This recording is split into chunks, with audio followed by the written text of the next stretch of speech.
Off the coast of Israel, beneath 20 feet of Mediterranean water, there lies a village. Not a ruin. A village. Atlit Yam. Stone houses, wells, hearths where families cooked meals, a place where people lived, worked, raised children 6,900 years before the Common Era. And then the sea came. Not in a single catastrophic wave. Slowly, steadily.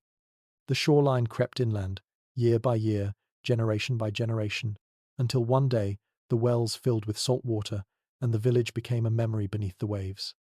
Atlit Yam wasn't lost because people forgot it. It was lost because the earth itself rewrote the map.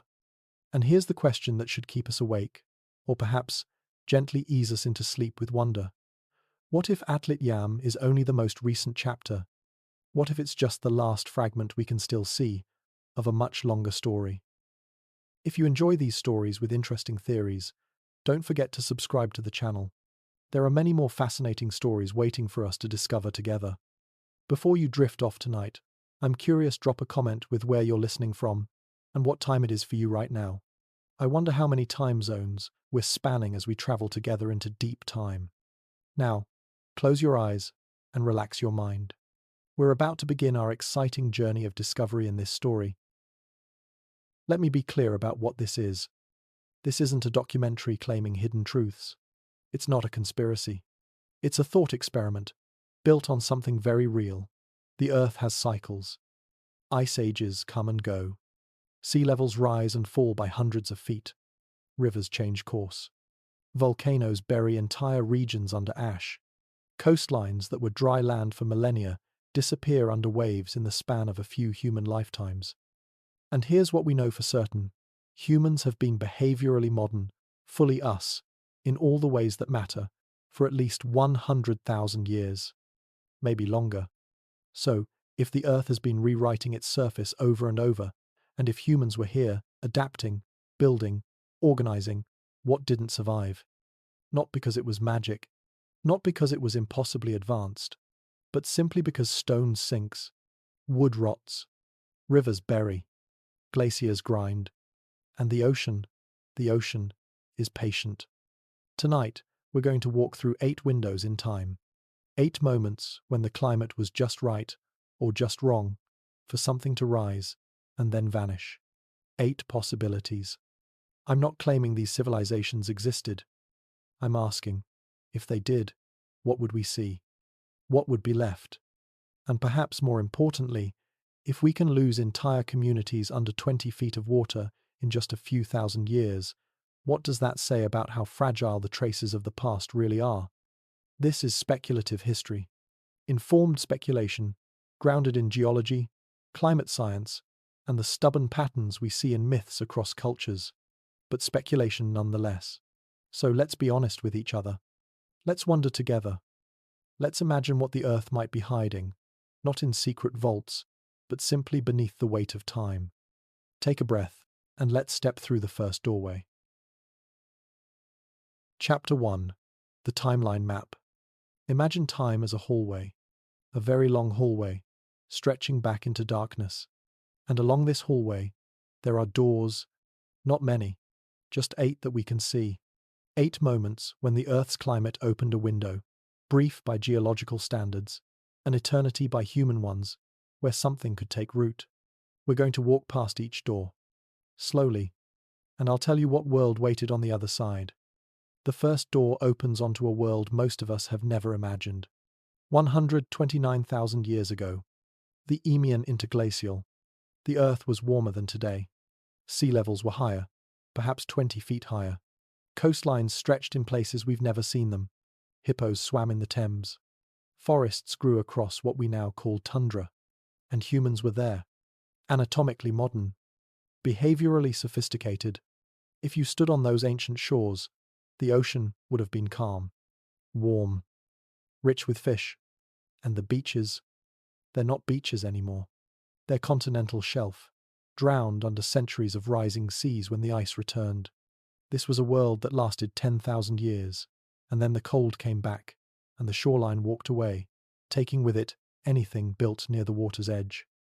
The second door flickers, 50,000 to 30,000 years ago. An interstadial warm period, a brief breath of warmth in the middle of the Ice Age. Picture this: corridors of green cutting through otherwise frozen landscapes, lakes appearing where glaciers had been, animals migrating along these green highways, and humans following. But interstadials are unstable, temporary. The climate could shift in a single human lifetime, green to brown, lakes to dust. If anyone built along those corridors, if anyone made those lakes their center of gravity, the Earth gave them just enough time to settle in before pulling the rug out. The green highways closed, and anything built there, reclaimed by ice or buried under wind, blown sediment as the world dried and froze again. The third door opens onto cold, but not emptiness. 26,000 to 19,000 years ago, near the last glacial maximum, the coldest point, glaciers covered a third of the planet's land surface. But here's what's easy to miss. The edge of the ice wasn't a dead zone. It was a convergence point. Reindeer, mammoth, bison. They gathered near the ice edge, where meltwater ran in summer, where the land was open and rich with low vegetation. To us, it looks like frozen desolation. To hunter-gatherers with the right knowledge, it was a natural supermarket, caves near the ice, natural cold storage, predictable migration routes. And then the ice moved. Glaciers don't stay still. They advance, retreat, grind. The landscape that existed for 5,000 years gets pulverized under a mile of moving ice or drowned under glacial lake outbursts when the ice finally melts. The fourth door swings open suddenly, violently, even. 14,700 years ago, the Buling Alarod warming. In the span of mere decades, the world warmed. Ice sheets collapsed. Meltwater surged into river systems that had been frozen or dry for millennia. Rain returned, and the rivers, oh, the rivers came alive. If you were living then, you would have seen water everywhere. Flooding plains, carving new channels, depositing thick, rich silt across valleys. This was a world reborn by water, and it lasted nearly 2,000 years, long enough to forget the Ice Age, long enough to build along those riverbanks, to dig channels, to predict the floods, until it all reversed. The fifth door is cruel. 12,900 years ago, the Younger Dryas. Just when the world seemed to be warming for good, it snapped back into cold. Not gradually. Fast. Within a human lifetime, the climate that had been stable for generations broke its own rules. Glaciers surged again. Droughts returned to some regions. In others, snow fell where rain had been. Growing seasons shortened. And if you were someone who had spent generations learning to read the sky, to predict the seasons by the stars, suddenly your calendar didn't work anymore. This wasn't just a climate shift. For anyone trying to organize a society around seasonal rhythms, this was psychological. A crisis of trust in the cosmos itself. The Younger Dryas lasted over 1,000 years. And when it ended, the people who survived, they weren't the same. The sixth door opens onto chaos and opportunity. 11,700 years ago. The Younger Dryas ends. Warmth returns. But the ice sheets, now unstable, don't melt slowly.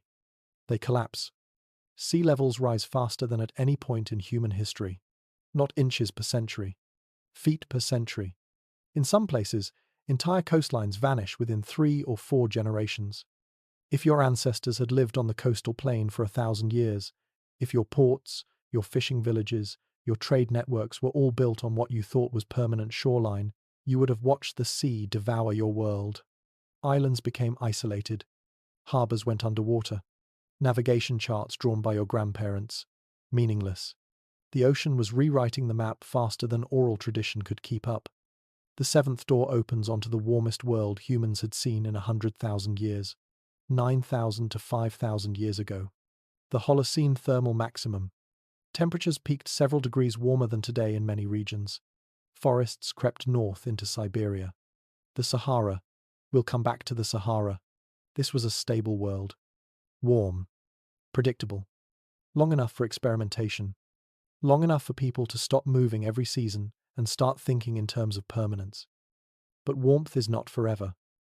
And the eighth door shows us something almost unbelievable. 9,000 years ago, the Sahara Desert wasn't a desert. During the African humid period, monsoon rains shifted north. Lakes appeared. Some of them enormous. Lake Chad was once the size of the Caspian Sea. Grasslands stretched where sand dunes stand today. Hippos, crocodiles, fish, cattle, and people. Thousands of years of rock art prove it.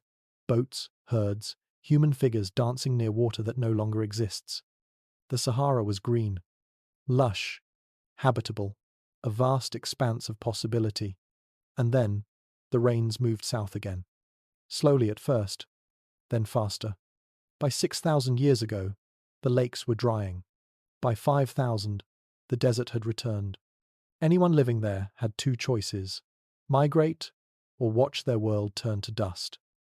8 doors, 8 windows in time when the Earth's climate created space for something to begin, and then closed that space again. We're going to step through each one now. Not to prove anything, but to imagine, what if someone was there? What if they built something? What if they tried? And what would be left after the Earth moved on? Let's begin. Chapter 2. 8 Civilizations. Listen. The sound of waves against stone. Not crashing, lapping, rhythmic, constant. The kind of sound that becomes part of your breathing if you live near it long enough. The smell of salt, kelp drying on rocks, fish being smoked over driftwood fires, and the light off the Eemian Sea would have been different. Warmer sun, calmer waters. The kind of light that turns the surface of the ocean into hammered bronze at dawn. This is the world of the first window, 129,000 years ago. The coastline didn't look like ours. Sea levels were higher, 20 feet higher in some places. Shorelines stretched miles beyond where they are today. The continental shelf that now lies underwater. Dry land, beaches, estuaries, river deltas feeding into a warmer ocean. And humans were there. We know this. Not from cities. We haven't found cities. But from tools. From the bones of fish and shellfish, carefully discarded. From the faint traces that say, someone lived here, and they knew the water. Imagine a community that didn't just visit the coast, but lived on it. For generations. Long enough that children grew up knowing the tides, like you know the rooms of your house. Long enough that they learned which fish ran in which season, where to anchor, where to build temporary shelters that could withstand storms. They would have been good at certain things. Fishing, obviously, but not just with hands or simple spears. Nets, perhaps woven from plant fibers. Traps made of stone and wood, placed in tidal pools where fish would be stranded twice a day. Boats, nothing grand, probably dugout canoes, made from single logs, but seaworthy enough to go beyond the surf line, to follow schools of fish, to move between islands that are now just seamounts on nautical charts. And anchors, stone anchors, grooved or pierced so rope could hold them.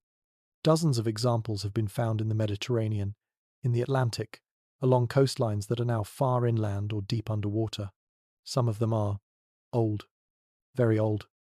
Too old, some archaeologists quietly admit, for the civilizations we know about. Could some of them be from the Eemian? We don't know. The ocean keeps its secrets well. Here's what we do know. When underwater surveys map the continental shelf, they sometimes find things. Stones arranged in lines. Post holes drilled into bedrock in places that are now 70 feet underwater. Anomalies. Are they natural? Maybe. Probably. Even. But every so often, there's one that's hard to explain.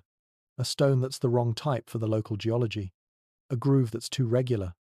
Something that makes the archaeologist pause and take a second look, and then move on. Because without more context, what can you say? The problem with coastal civilizations is simple. If you build on the coast and the coast moves, you're gone. Not destroyed. Just relocated to the bottom of the ocean, where currents and sediment and time do their work. The Eemian didn't end suddenly. It cooled. Slowly at first. Over thousands of years, the ice began to return. And as the ice grew, the ocean fell. But here's the thing people don't realize. Sea level doesn't just drop evenly, it moves. Shorelines shift. What was a good harbour in one century becomes a mudflat in the next. Rivers change course as the land adjusts to the weight of growing ice sheets. If you were living on the Eemian coast, you would have noticed the changes in your grandparents' lifetime. Beaches getting wider, the tide going out farther, harbours silting up. Some communities probably moved inland, followed the new shoreline, adapted. Others might have stayed too long and watched the sea abandon them. And when the Ice Age came back in full force, the coastline they knew, the one they'd built on for 10,000 years, was erased, buried under glaciers, drowned when the ice finally melted again, but in a completely different configuration. Across the world, in cultures that never met, there are stories of cities beneath the sea, of lands that were swallowed, of ancestors who lived by the water and were lost when the waters rose. The Greeks had Atlantis. The Tamils have Kumari Kandam. The indigenous peoples of the Pacific Northwest tell of villages drowned when the earth tilted. In India, in Japan, in the Mediterranean, the same theme, over and over. Sunken cities, lost shores. Maybe they're just myths. Stories humans tell because we've always feared the ocean, always sensed its power. Or maybe they're faint, distorted memories, passed down so many generations that the details eroded away, but the emotional truth remained. We were somewhere once, by the water, and the water took it back. We'll never know for certain. But when I think about the Eemian coastline, now lying under 300 feet of ocean sediment, I wonder what stories those first coastal people told, and whether, when the ice came and scattered them inland, they remembered the sea. The first layer of sediment closes. Slowly, grain by grain, the ocean covers what was. Shells settle, sand drifts, and time is patient. Now, we walk away from the water, into the interior, where green corridors opened and closed like veins, in the frozen body of the earth. Dry wind across grassland, not the wind of the coast. This is deeper, dustier, the kind of wind that carries the smell of distance, of horizons you can walk toward for days without reaching, the sound of footsteps on hard, packed earth, the creak of leather straps, the faint clink of stone on stone as someone adjusts a tool at their belt, and at night, the reflection of firelight on still water, not an ocean, a lake, inland, surrounded by grass, appearing and disappearing with the seasons like a miracle. This is the second window, 50,000 to 30,000 years ago. The world during this interstadial period was complicated. Most of the planet was still locked in ice age, but climate doesn't freeze uniformly. There are pockets, refugia, places where warmth lingers just a little longer, where rainfall patterns shift, and suddenly a valley that was dry isn't. Lakes appeared in the interior of continents, some seasonal, some that lasted for centuries. Corridors of green stretched between mountain ranges, connecting isolated populations. And obsidian. Obsidian is volcanic glass, sharp, beautiful, incredibly useful for tools. It only forms in certain places. And yet, during this period, obsidian from a single source shows up hundreds of miles away, sometimes over 1,000 miles. Someone moved it, not in one journey, probably, passed from hand to hand, traded, carried along routes that followed the green corridors and the seasonal lakes. This wasn't random wandering. This was a network. They were traders, not merchants in the way we think of them. There were no cities, no markets, but people who knew the routes, who memorized where water could be found, who understood which paths opened in spring and closed in autumn. Imagine being a knowledge keeper in this world. Your value isn't in how much obsidian you carry, it's in knowing where to get it, knowing who to trade with, knowing which valley has a lake this year, and which has turned to cracked mud. They would have built waypoints, not permanent structures, cairns, maybe, stones stacked to mark a spring, shelters rebuilt every season in the same spot, because that spot worked, and they would have built relationships, because in a world where the green corridors could close in a single human lifetime, your survival didn't depend on walls or weapons, it depended on knowing who would share water with you. when yours ran dry. The evidence for this network is scattered. That's the problem. We find obsidian from a known source, say, in what's now Turkey, showing up in a cave in the Levant, hundreds of miles away, dated to 40,000 years ago. How did it get there? We don't know. We can guess. Trade. Gift exchange. Someone carried it, but we don't have the roads. We don't have the campsites. We don't have the names of the people who made the journey. What we have are fragments. A piece of high-quality flint here. A shell from the Mediterranean found in a landlocked cave there. Like breadcrumbs, but the path they mark is invisible. And every so often, there's a sight that makes you pause. A cluster of hearths. A concentration of tools. Signs of repeated occupation over centuries. Not a settlement, exactly, but a place people return to. A node in the network. But then the climate shifted. The lakes dried. The corridor closed. And the site was abandoned. Buried under wind-blown sediment. Forgotten. The interstadial periods were unstable by nature. They were warm pockets in an ice age, temporary reprieves. And when the cold tightened its grip again, the green corridors didn't fade slowly. They collapsed. Lakes evaporated. Grasslands turned to tundra or desert. The animals that had followed the grass moved or died. And the humans who had built their lives around those corridors, they adapted. Humans always adapt. But the network, the roots, the knowledge of where to find water in a landscape that had sustained you for 1,000 years, gone, because the landscape itself was gone. Imagine being the last generation to walk a route your ancestors had walked for 50 generations. You know every turn, every spring, every sheltered valley, and then you return the next year, and the spring is dry. The grass is dead. The valley is choked with dust. You don't come back again. Oral traditions are fragile things. They survive when there's continuity, when grandparents can pass stories to grandchildren in an unbroken chain. But when populations scatter, when the green corridors close, and people fragment into isolated groups just trying to survive, the chain breaks. And yet, sometimes, echoes remain. Indigenous Australian cultures speak of songlines, routes across the landscape encoded in song, in story, ways to navigate vast distances by memory passed down over tens of thousands of years. In Central Asia, there are folk memories of ancient roads that no longer exist. Routes that tradition says were once green and full of water. Coincidence? Maybe. Or maybe, buried deep in the collective memory of our species, there's a faint recollection of a time when the interior wasn't empty, when there were paths, when you could walk from oasis to oasis, following knowledge older than written language. We'll never know. But the obsidian remembers. Scattered across continents, silent. Proof that someone, once, knew the way. Imagine the last footsteps on an old path. Dust rising, settling, and no one following. The corridors close, the map erases itself, and time forgets. Now we turn toward cold, toward the edge of the ice, where something unexpected thrived. The wind here doesn't whisper. It cuts. Sharp.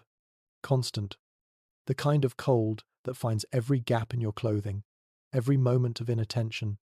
Your breath clouds in front of you, freezes on your eyelashes, and when you exhale through your mouth, you can hear the faint crackle as moisture turns to ice crystals in the air. But listen closer. Beneath the wind, the groan of ice. Deep, resonant, the sound of a glacier shifting, even if only by inches. A sound you feel in your chest, more than hear with your ears. And the light. The light off glacial ice is blue. Not sky blue, deeper. The blue of compressed time, of snow that fell when your great-grandparents were young, now squeezed into translucent density. This is the third window, 26,000 to 19,000 years ago, the coldest point in the last ice age. Most people imagine the ice age as a dead world, frozen, lifeless, a place where humans barely survived, huddled in caves, waiting for warmth to return. But that's not quite right. The edge of the ice wasn't empty.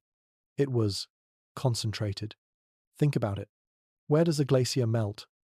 At its edges, where does meltwater run? Into valleys and plains just beyond the ice.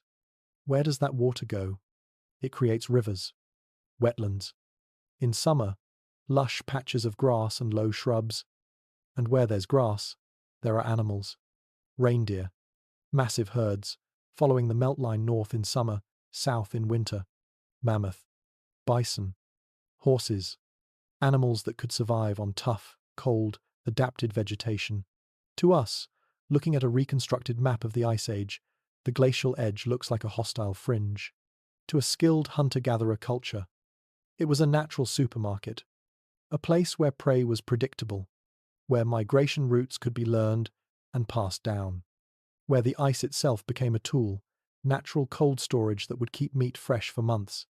They would have built, strategically, not on the ice, obviously, but near it, close enough to exploit the resources, far enough to avoid the immediate danger of advancing glaciers. Caves were ideal. Natural shelters that required no construction, only adaptation.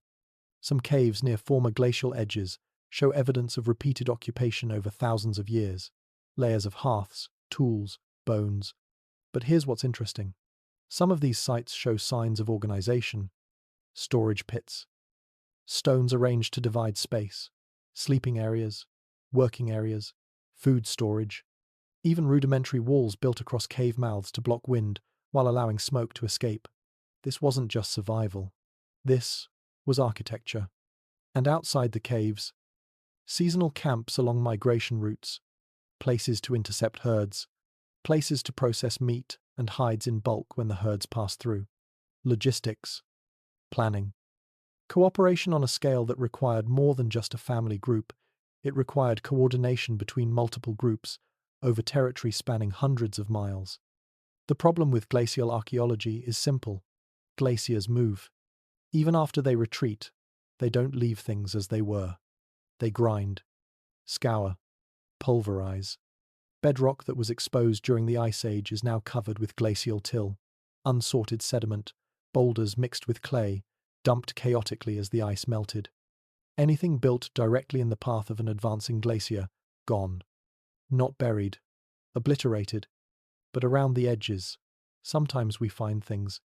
Cave sites with occupation layers that carbon date to the last glacial maximum.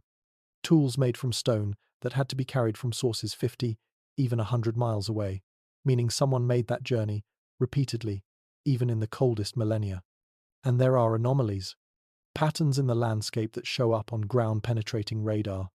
Linear features beneath glacial till that don't quite match natural geology. Could be ancient riverbanks. Could be something else. We can't dig them up without removing tons of sediment. And even if we did, the chances of finding anything intact, after 20,000 years of glacial grinding, slim. But the question lingers. The ice doesn't stay still. That's the thing people don't realize. Glaciers aren't static. They flow. Advance during cold snaps. Retreat during warm periods. Surge unpredictably when the weight of accumulated snow becomes unstable. If you lived near the ice edge, you would have grown up knowing this. You would have learned to read the signs. The color of the meltwater. The sounds the ice made at night. The way certain valleys filled with fog when the glacier was about to calve. But sometimes there were no signs. Sometimes a glacier advanced faster than expected. A surge, triggered by conditions deep within the ice that no human eye could see. And if your seasonal camp, your carefully chosen shelter, happened to be in its path, you moved. If you could, and if you couldn't, the ice moved over you. Slowly, inexorably. And by the time it retreated, 10,000 years later, there was nothing left to find. Northern European mythology is full of ice. Giants made of frost. Worlds frozen in eternal winter. The Fimble winter. 3 winters with no summer in between, heralding the end of the world. Norse. Celtic. Sami. Different cultures, but the same cold dread woven through their oldest stories. Scholars usually explain this as metaphor. The harshness of Scandinavian winters. The fear of starvation. Natural anxieties given mythic form. But what if it's older than that? What if, buried in the collective memory of cultures, that eventually migrated south from the ice edge, there's a real recollection, not of the Ice Age itself, that's too far back for oral tradition to survive intact, but of stories passed down from ancestors who did live near the ice, who knew what it meant when the glacier groaned, who understood that the ice could come back. The people from the ice appear in scattered myths across northern cultures, sometimes as enemies, sometimes as ancestors, always as other, different, adapted to a world that no longer exists. Maybe they're just myths. Or maybe, once, there really were people who called the glacial edge home, and when the ice finally melted and the world warmed, they didn't vanish. They moved, integrated, became part of the cultures that came after, but the memory of where they came from, cold, hard, blue, remained. The ice moves, slowly, slowly, grinding stone to flour, erasing what was, and when it finally retreats, the land beneath is new, scraped clean, no memory of what stood there before. Now the ice begins to melt, faster than anyone expected, and water, so much water, comes flooding back. The sound of water, not the gentle lap of the coast, not the trickle of a stream. This is the sound of rivers reborn, deep, powerful, the rush and roar of meltwater surging through channels that had been dry or frozen for millennia, the smell of wet earth, mud, sediment churned from the bottom of riverbeds and spread across floodplains in thick, dark layers. And the light would have been hazy, humid, the kind of diffuse brightness that happens when water is everywhere, evaporating, reflecting, soaking into air that had been dry for generations. This is the fourth window. 14,700 years ago. The Boiling Alarad warming. Imagine waking up to a different planet. Not literally overnight, but close enough. Within a single human lifetime, the world shifted. The ice sheets that had dominated the northern hemisphere for tens of thousands of years began to collapse. Not melt, collapse. Massive chunks carving off. Ice dams, holding back glacial lakes, suddenly failing. And all that water had to go somewhere. Rivers that had been sluggish trickles became torrents. Valleys that had been dry became floodplains. Lakes appeared in low-lying areas, filled to the brim with meltwater. For anyone living in river valleys during this period, the world was suddenly wet, but not chaotically wet, not random. Rivers flood on schedules. Spring floods when snowmelt peaks. Seasonal patterns you can learn, predict, use, and the silt they leave behind. Rich, dark, perfect for growing things. This was a world being reborn by water. If you understood rivers, you could thrive here. Not by fighting the water, by working with it. Channels. Simple at first, digging shallow trenches to guide floodwater into low areas, where it would pool and soak into the ground instead of running off. Creating small reservoirs that would hold water through the dry season.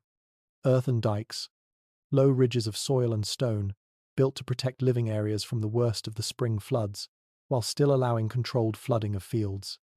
And measurement. You can't manage water without understanding it. How high will the river rise this year? When will it peak? How long will the floodwaters stay before receding? They would have used simple tools. Sticks, ropes with knots to mark water levels, stones placed as permanent benchmarks. But the knowledge, that was sophisticated, multi-generational, passed from elder to apprentice, encoded in oral tradition, in ritual calendars that told you not just when to plant, but when to dig, when to reinforce, when to move to higher ground. Buried beneath meters of sediment in certain river valleys, ground-penetrating radar sometimes picks up structures, linear features, too regular to be natural riverbanks, running parallel to ancient watercourses that shifted paths thousands of years ago. Channels. Maybe. Irrigation ditches. The term feels anachronistic for this period, but why not? We know humans were behaviorally modern by this point, fully capable of complex planning, and we know that in the Near East, just a few thousand years later, early agricultural societies were building sophisticated water management systems Where did they learn? Maybe from scratch, independent invention.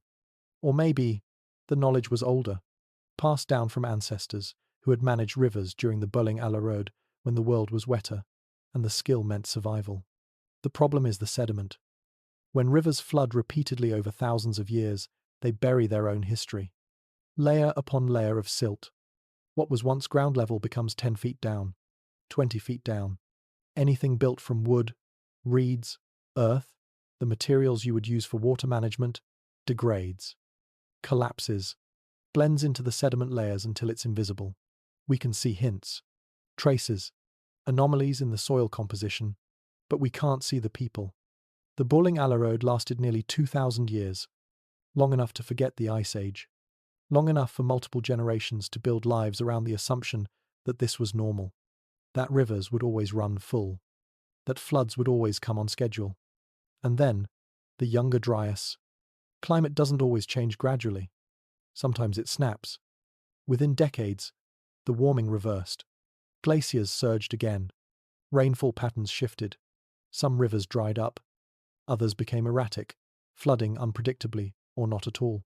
But before that, there was one final catastrophe. The end of the Bölling Road wasn't gentle. As the climate tipped back into cold, unstable ice dams failed. Glacial lakes that had been growing for centuries suddenly burst. Megafloods.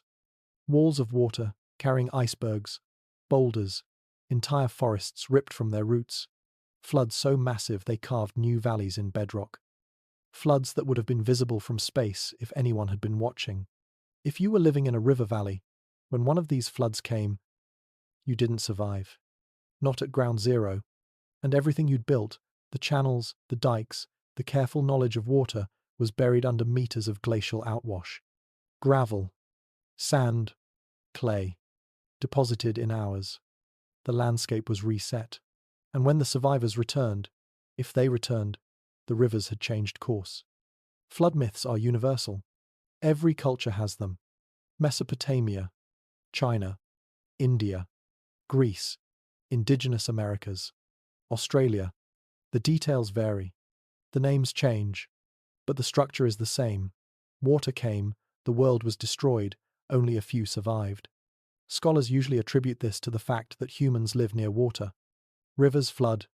It's natural to fear and mythologize flooding. But the Younger Dryas megafloods, those weren't normal floods. Those were civilization-ending events. Regional apocalypses. And they happened right at the end of the Bölling Road, right as human populations in river valleys would have been at their most concentrated. Is it possible that some flood myths, not all, but some, carry a distorted memory of that time, of a world where water suddenly became enemy instead of ally, where the rivers people had learned to trust betrayed them? In some versions of the flood myth, there are details that feel oddly specific. Instructions for building, measurements, knowledge of how to read the sky and predict disaster. Almost as if the stories aren't just about the flood, but about the people who survived it, the ones who knew how to engineer water, who passed that knowledge down, wrapped in myth, because the literal truth, we once built channels and dikes and managed rivers, had become too fantastical to believe. The last waters recede, leaving mud, silence, and the ruins of certainty. The people who knew rivers, some of them survived, moved to higher ground, carried their knowledge like a seed. But when the floods came, they looked up at the sky and asked, why? And from that question, the next window opens. Cold wind on a high plateau, not the cutting, wet, cold of the glacial edge. This is dry, thin, the kind of cold that comes from altitude, where the air itself feels sparse, like there's not quite enough of it to fill your lungs. The silence here is different too. No rushing water, no trees to rustle, just wind over stone, and at night, the stars. So many stars, brighter than you've ever seen them, because there's nothing between you and the sky. No humidity, no haze, just crystalline darkness and light that seems close enough to touch. And sound, the sound of bronze or stone bells in ritual, a tone that carries across the plateau, marking time, marking seasons, marking the movements of celestial bodies. that have become more important than anything on Earth. This is the fifth window. 12,900 years ago, the Younger Dryas, when the sky became both salvation and betrayal. These weren't people native to the highlands. They were refugees, survivors of the mega-floods that ended the Boiling Alarud, people who had lived in river valleys, who had known water as a tool, a friend, a rhythm you could predict, and then the water turned on them. Imagine surviving that. Watching your world, literal and metaphorical, drown under a wall of glacial meltwater. Watching the rivers you'd learned to manage become weapons of chaos. Where do you go? Up. High plateaus. Mountain valleys. Places the water can't reach. Places where the air is too thin for forests. But the view goes on forever. And from up there, you can see the sky.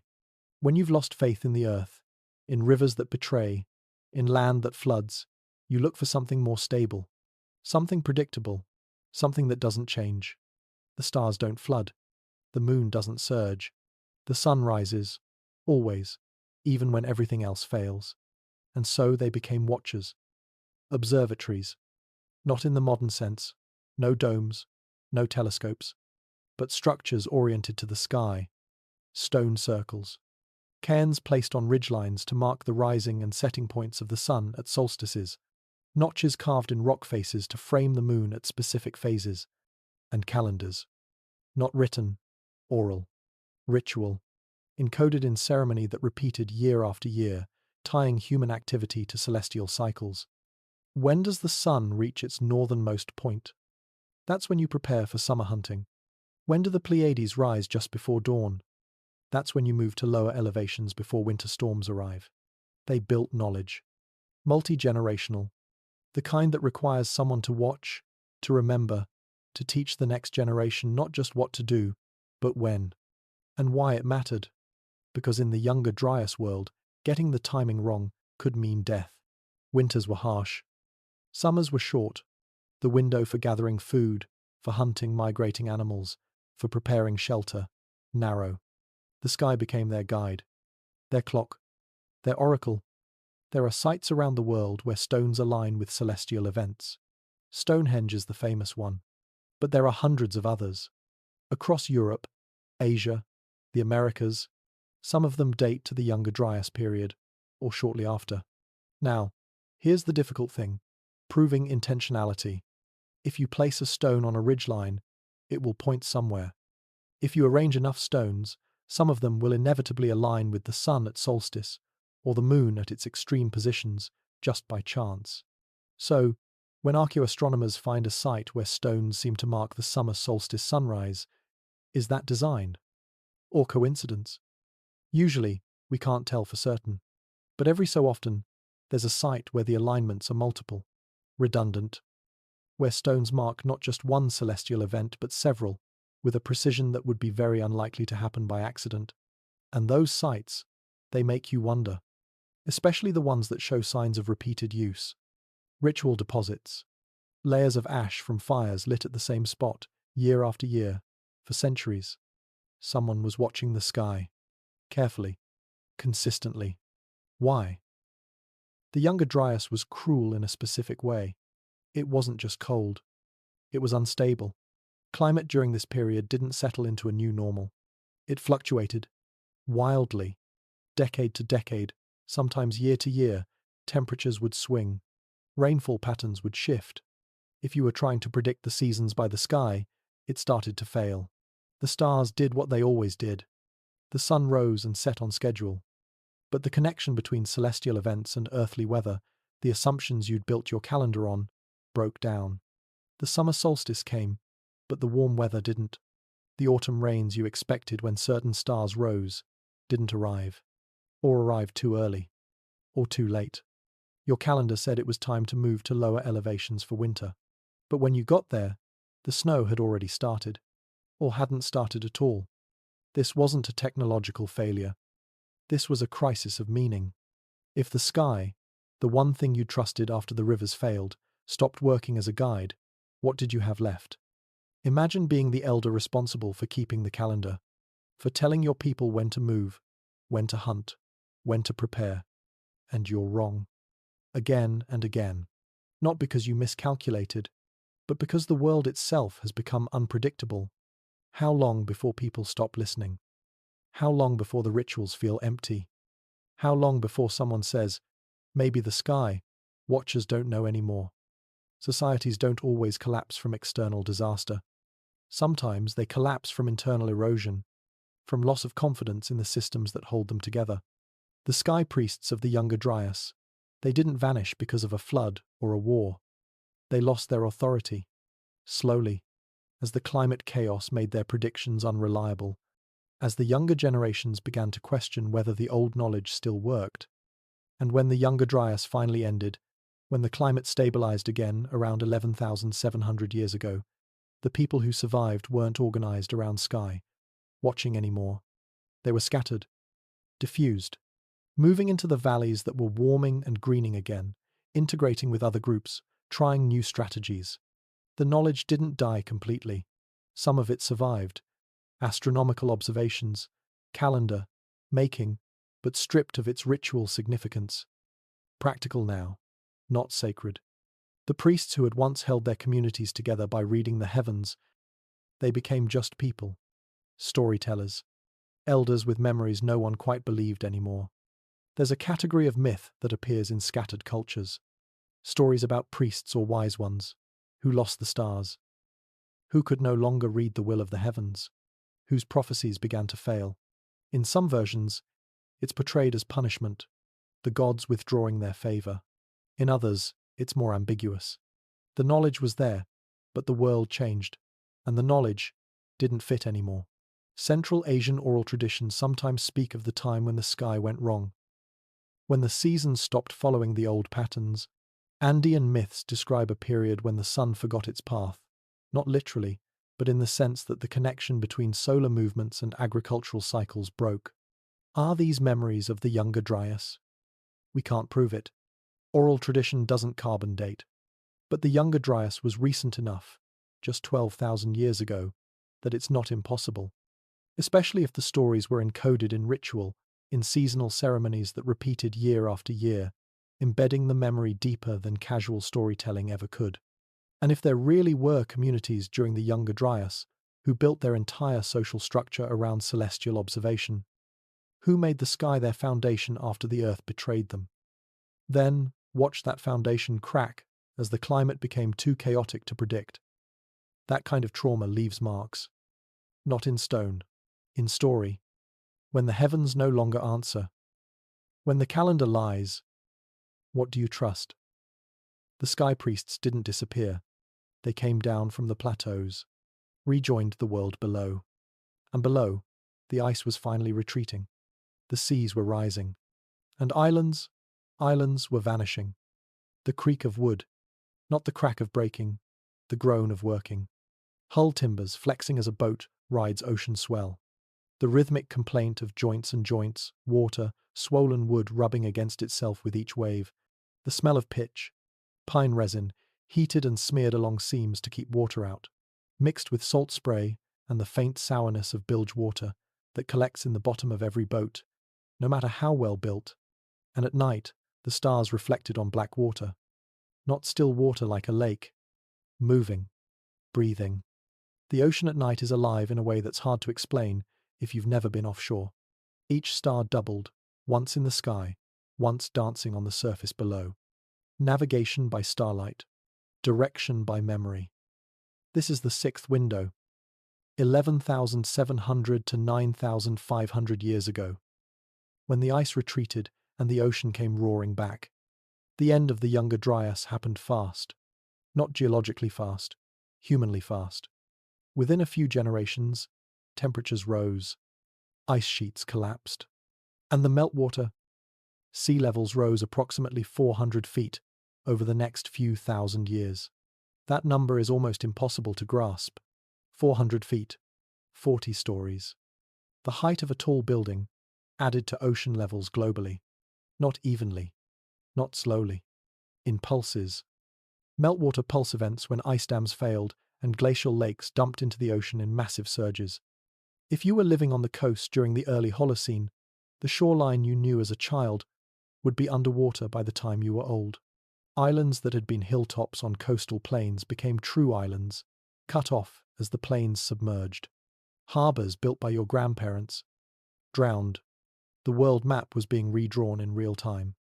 To survive in a world where the coastline is unstable, you need to be mobile.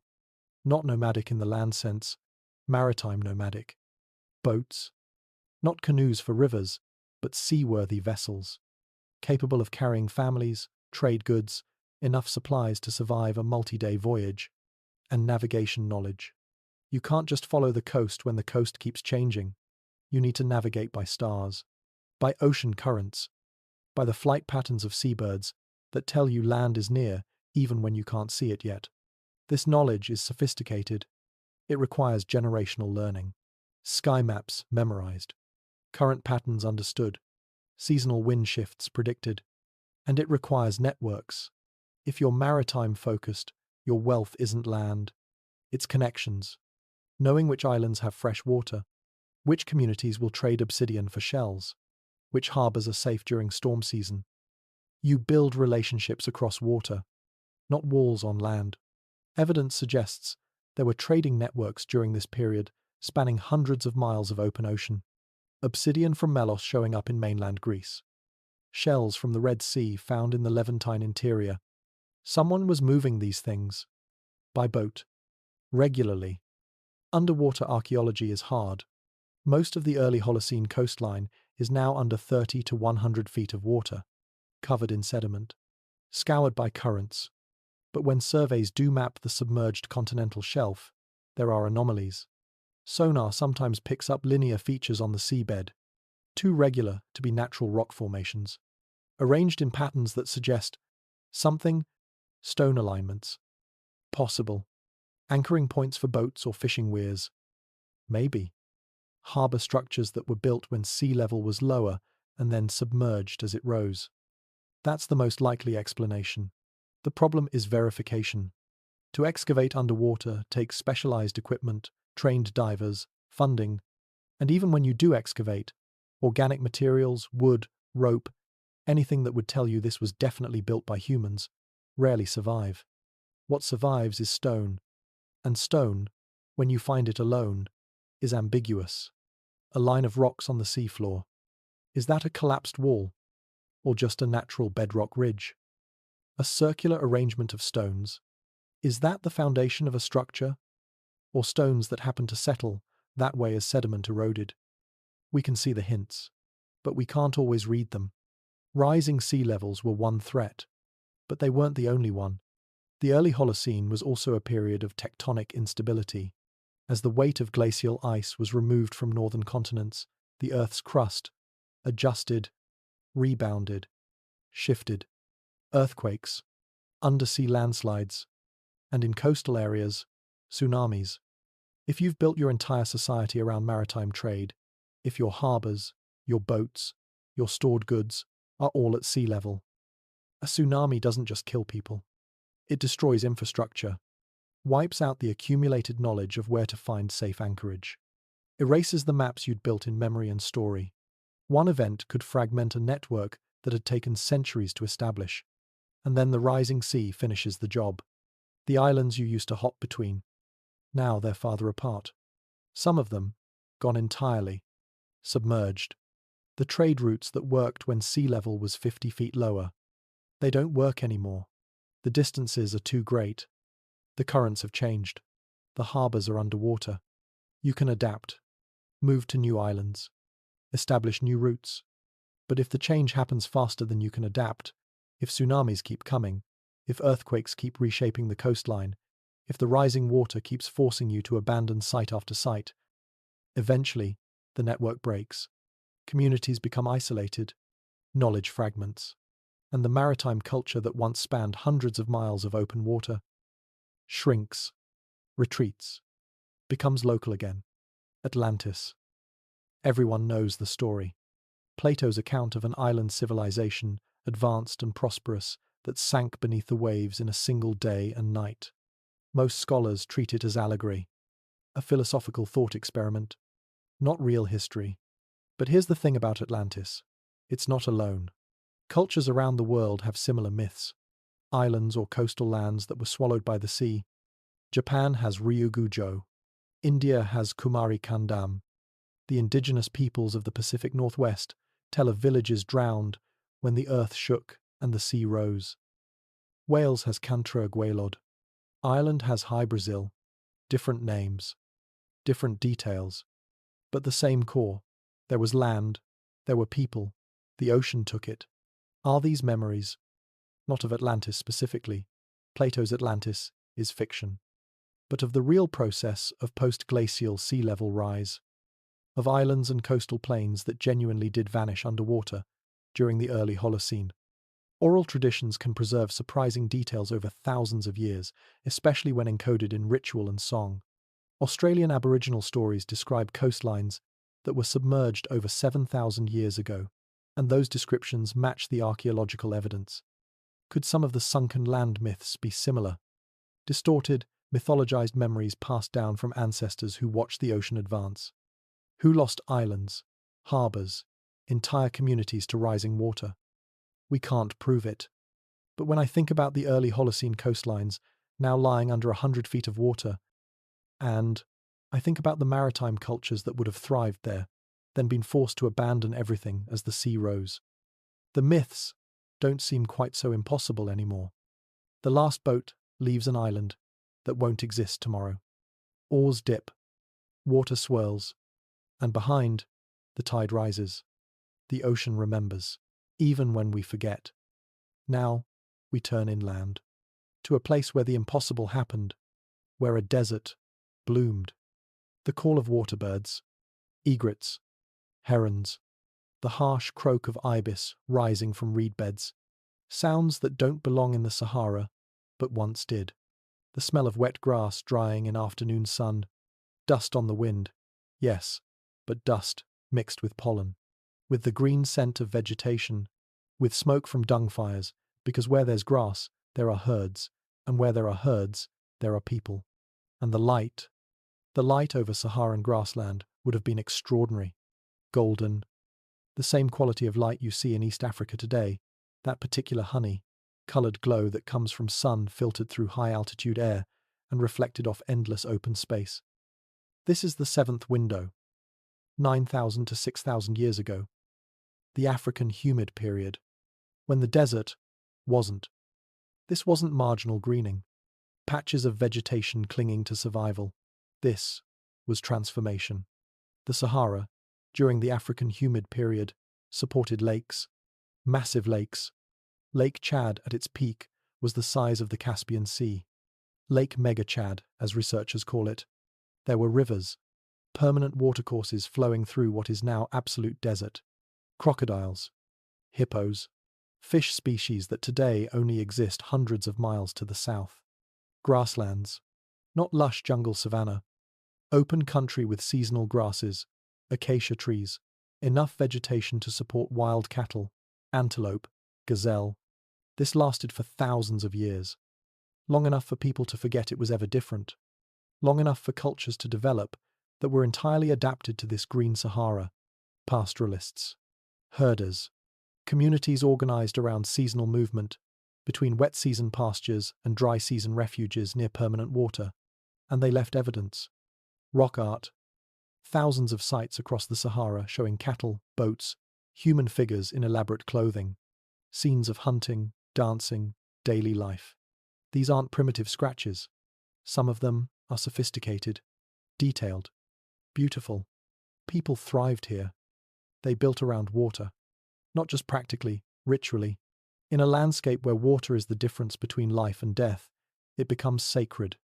Every lake, every spring, every reliable waterhole becomes a center of gravity, a place people return to, a place where ceremonies happen.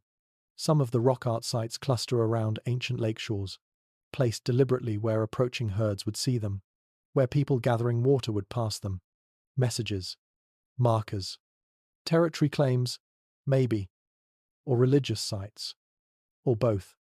They also built knowledge, how to read the sky and predict rains, when to move herds to fresh pasture, how to find water underground by reading vegetation patterns.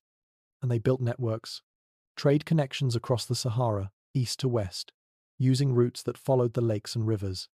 Shells from the Mediterranean found deep in the interior, beads made from materials that could only have come from hundreds of miles away.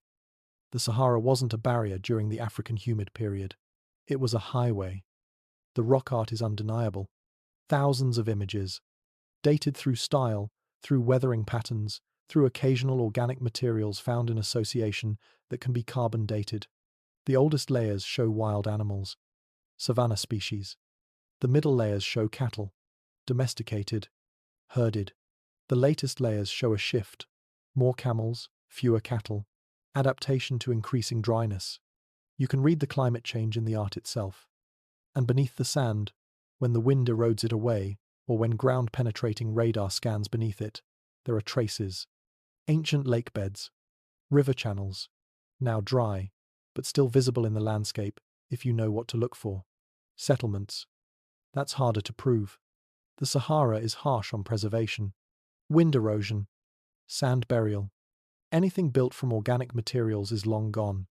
But there are sites, rare ones, where stone tool assemblages cluster, where pottery shards appear. Signs of repeated, long-term occupation.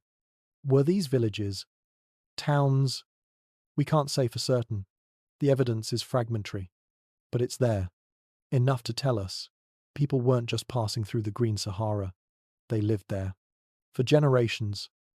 The African humid period didn't end suddenly. It faded. Slowly, then faster.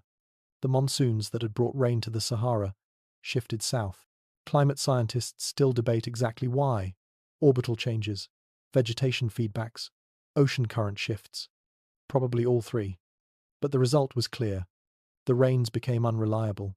Some years they came, some years they didn't. The lakes began to shrink. Year by year, the shorelines pulled back. Vegetation thinned.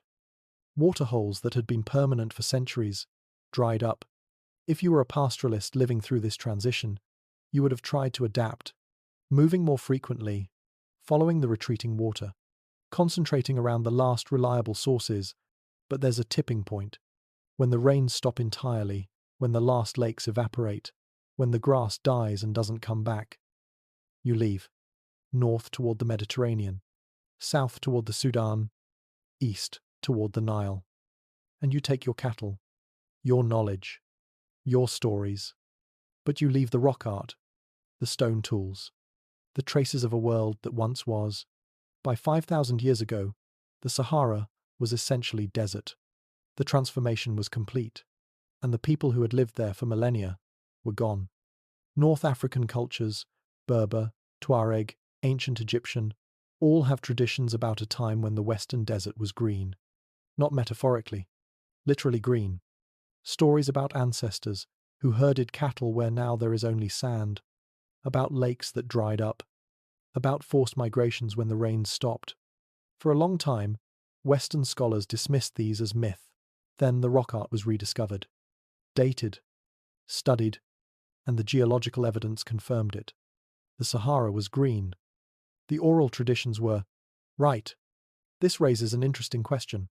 How much other mythological content about lost lands, climate shifts, and ancient migrations might also be rooted in real events? Not recent events. Events from 5, 6, 7,000 years ago. Before writing, before recorded history, but preserved anyway. In story, in ritual, in the collective memory of cultures that maintained oral traditions carefully, precisely, across hundreds of generations.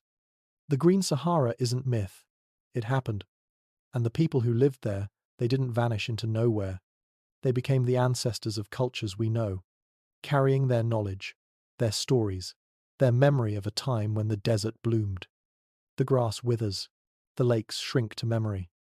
But some people stayed, on the edges, near the last water sources, and there, at the very end of the Green Sahara's abundance, they met the beginning of something new.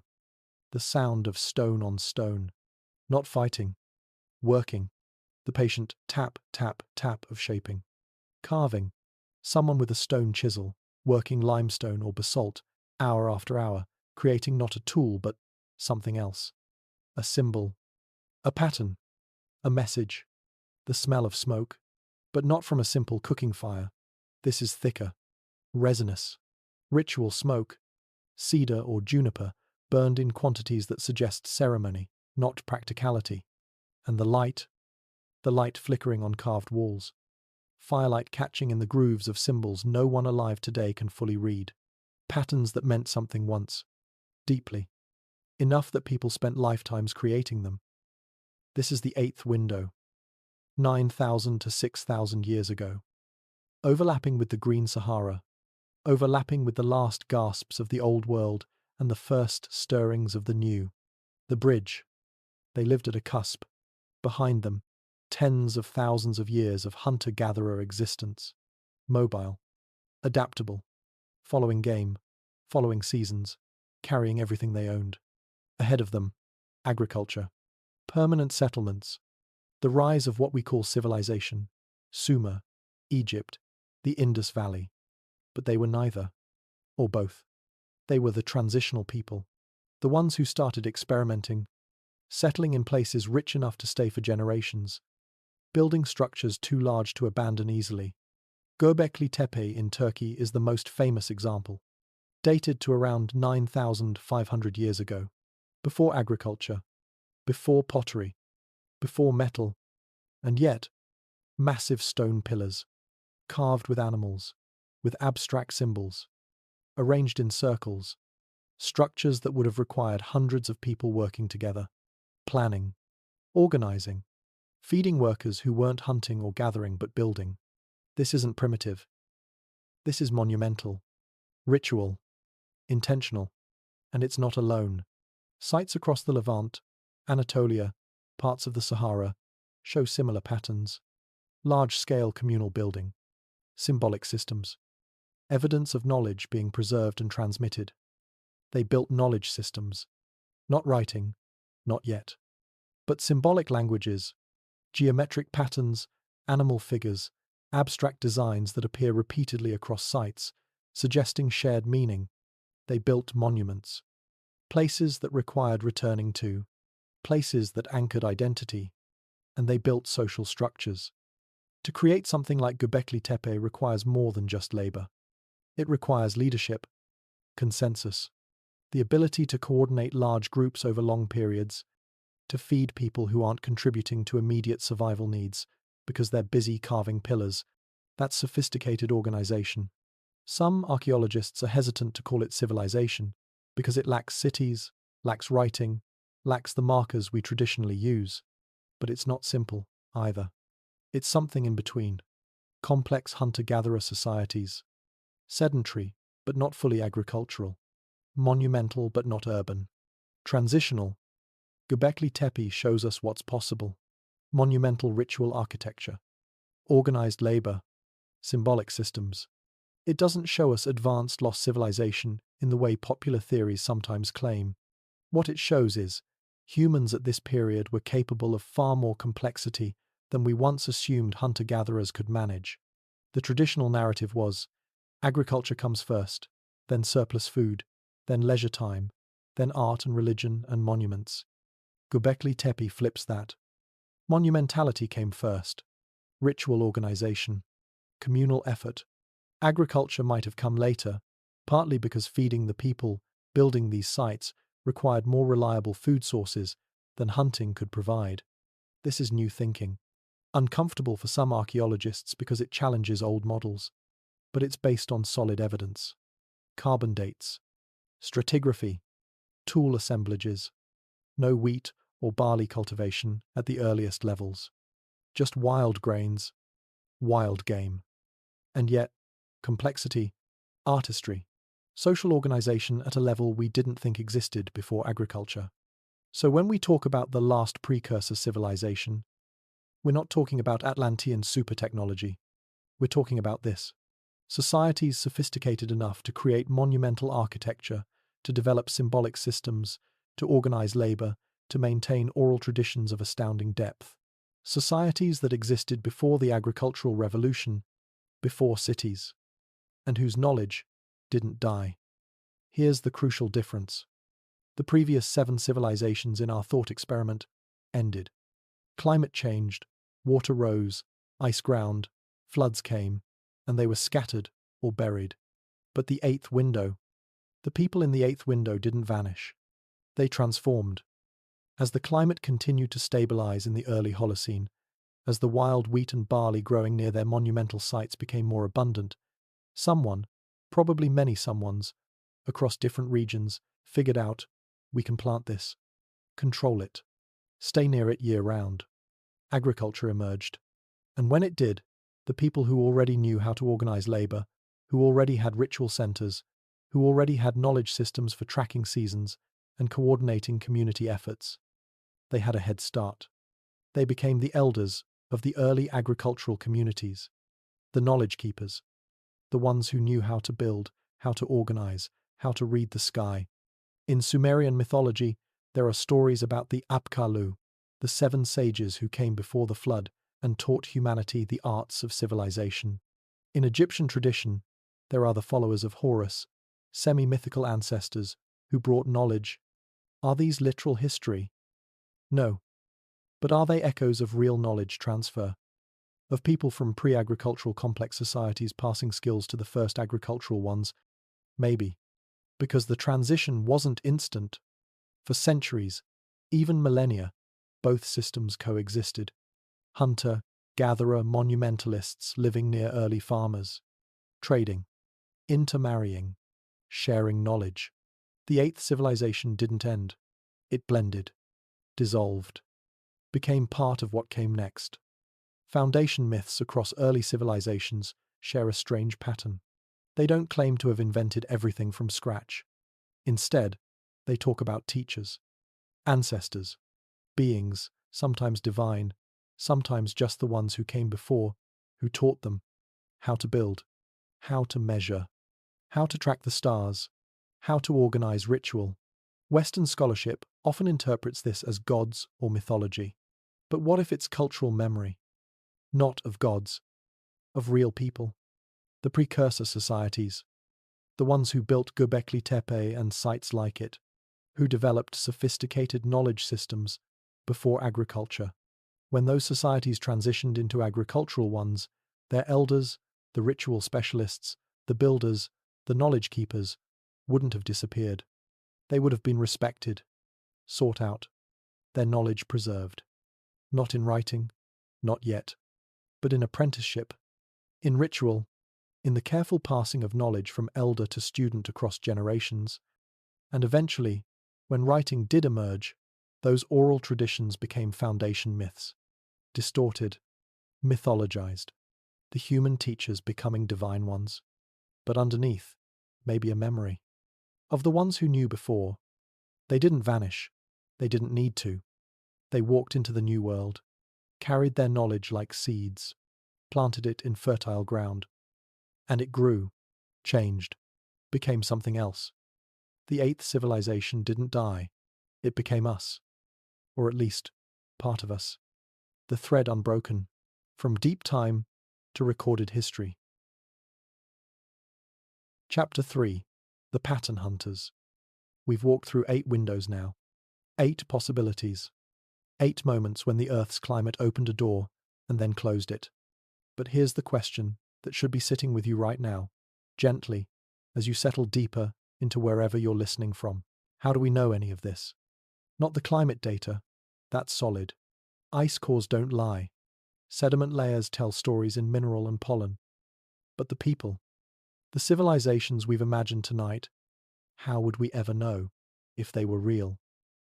There are people trying to answer that question, not conspiracy theorists, not pseudo-archaeologists making wild claims on cable television, scientists, researchers, people with sonar equipment and diving certifications and ground-penetrating radar, people who spend months analyzing sediment cores and LiDAR data, people trying to see what the Earth is hiding.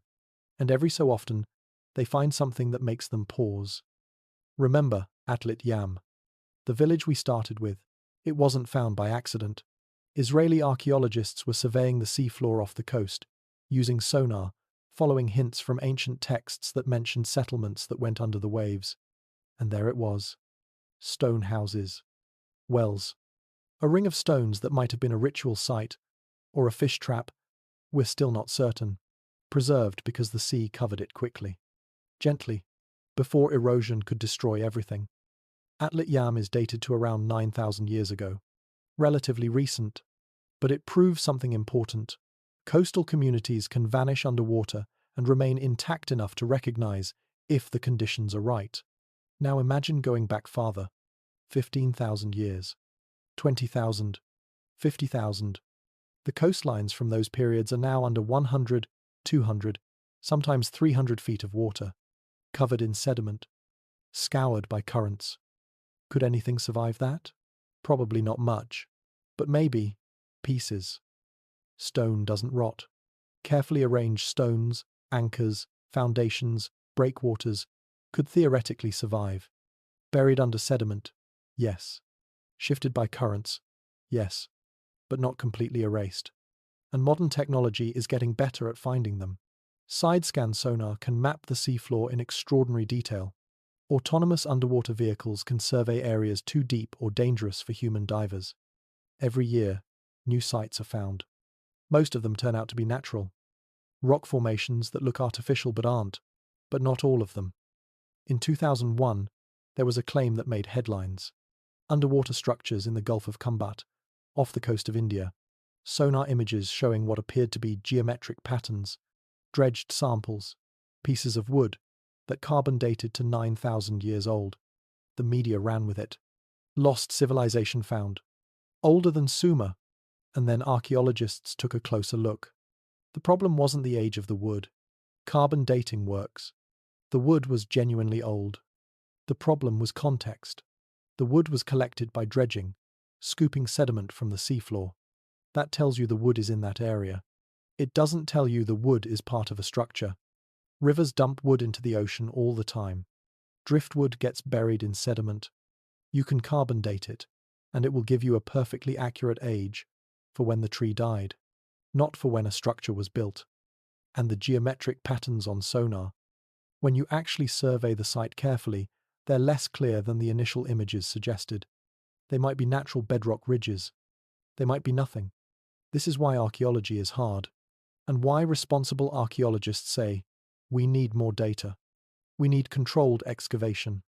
We need context. The Khumbat case is important not because it proves anything, but because it teaches us how to think about these claims. Extraordinary claims require extraordinary evidence. A piece of old wood isn't enough. Ambiguous sonar images aren't enough.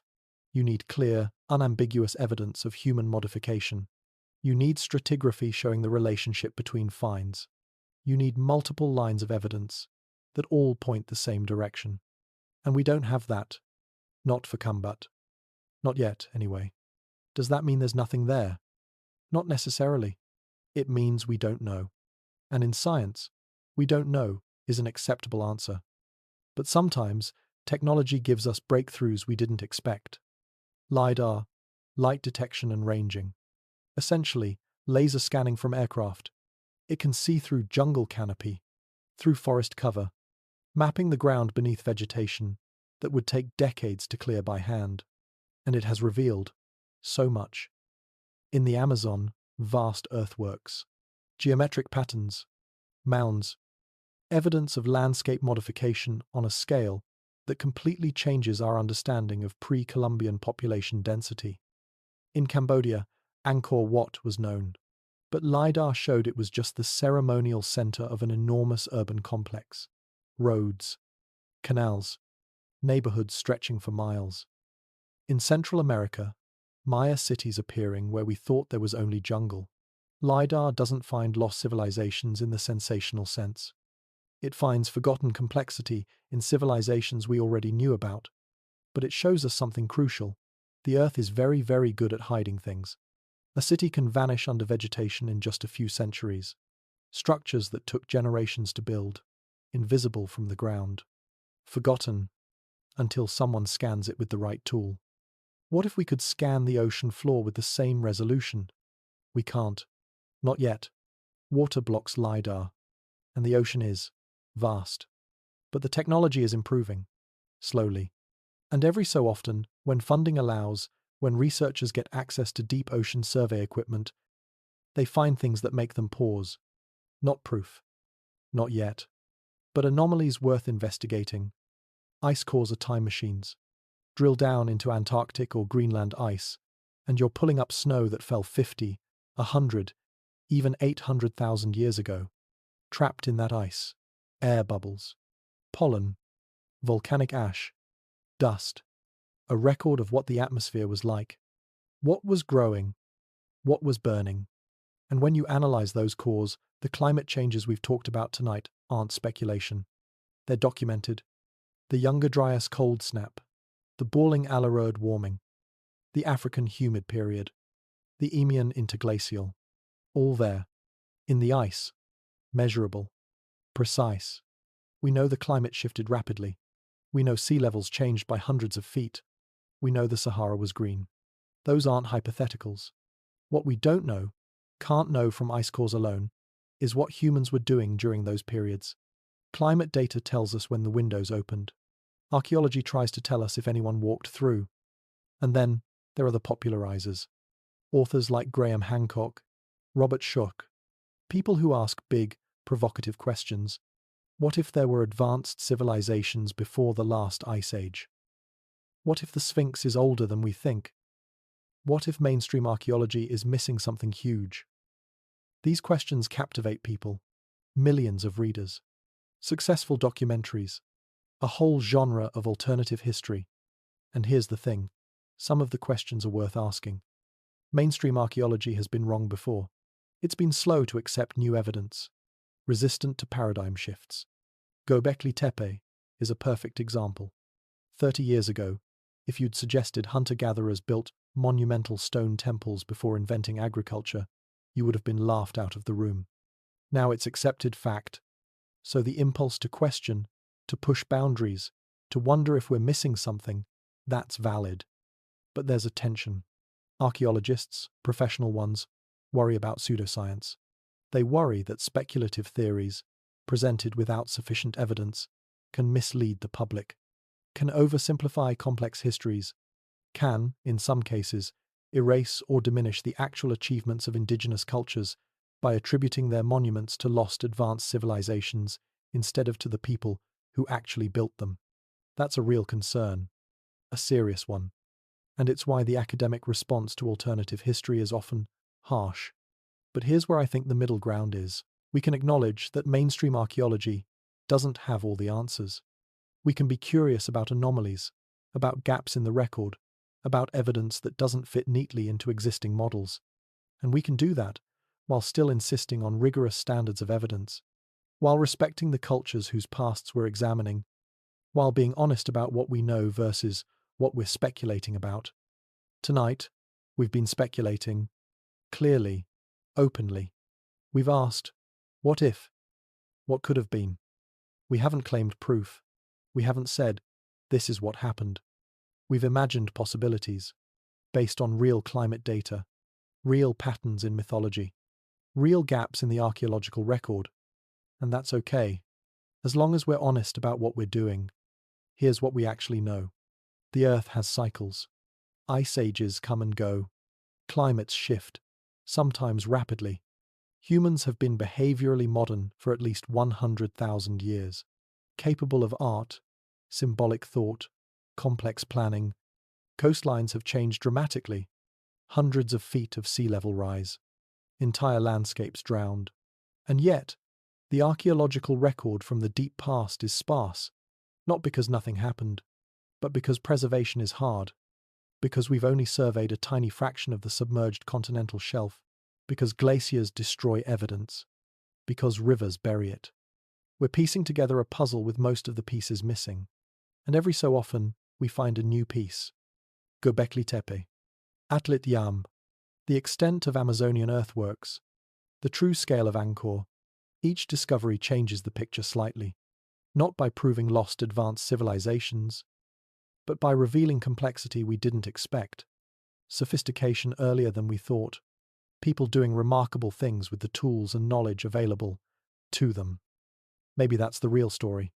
Not Atlantis, not ancient aliens, but humans, clever, adaptable, creative humans, building what they could, adapting when they had to, losing almost everything to time and climate and geology, but leaving just enough behind that we can catch glimpses.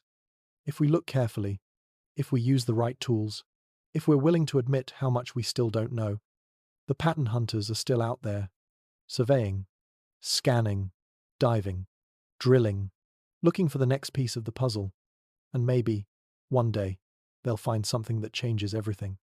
Or maybe they'll just keep finding small pieces, fragments, hints. Either way, the search continues. Chapter 4: Twist and Ending. So, 8 civilizations, 8 windows in time, 8 possibilities we've walked through together tonight. And here's what I need to tell you before you drift off. The number 8 might be completely arbitrary.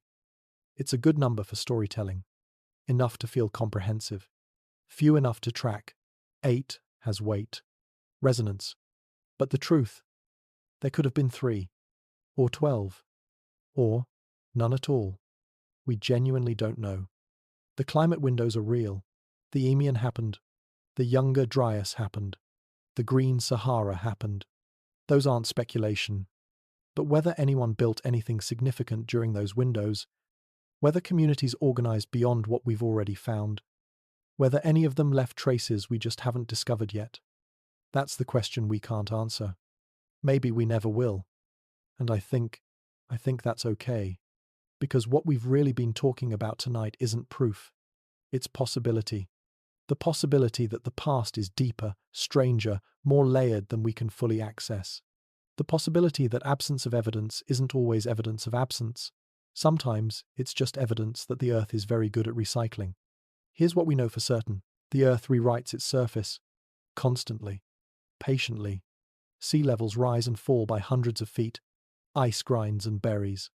Rivers change course and bury entire valleys under sediment. Coastlines that existed for 10,000 years vanish underwater in a few centuries.